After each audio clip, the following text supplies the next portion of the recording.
Hi friends. तो आज video रही कदली भंडार प्रस्तुत पतुआ केमती हुए। बहुत सहजरे ही यही पतुआटी तैयारी हो जाए। यापाई दरकार किछि सुखिला लंका, जीरा आउ सरिष आउ किछि रसुण। पूर्व सब भंडा गुड़ी को परिष्कार कर निया तो से गुड़ी जस्ट धोईदेलु देन तांको ग्राइंडिंग कराहब आ पूरा पतला गोटे पेस्ट टाइप तैयारी कराहब।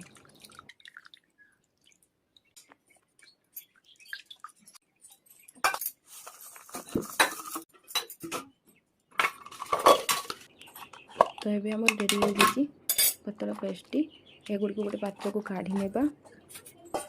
देन छोट छोट 7 ରୁ 8टी आलू नियाई। देन से छोट छोट काटी दिहब। आउ से पेस्ट उपरे आमको नेबाई पड़ो स्वाद अनुसार लुण, हलदी गुंड आउ किछि सरिष तेल।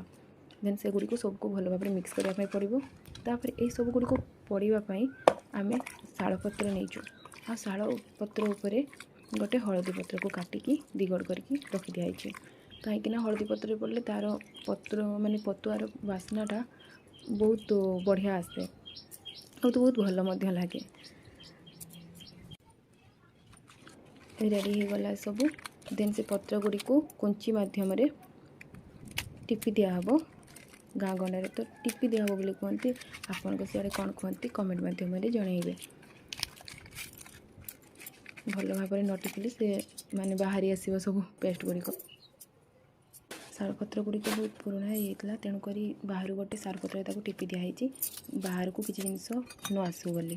देन ताको आम चुली भितर पकईदेलु आ किसी समय छाड़देवा पर काढ़िलु। एबे ताहा माने तार बास्ना जना पड़ी से तो ये आम धीरे धीरे तार कुंची गुड़ सब काढ़ी नवा आ भल भाव परिष्कार करनवा। आर बास्ना बहुत भल आसूची कहीं हलदी पत्र दिखाई ना।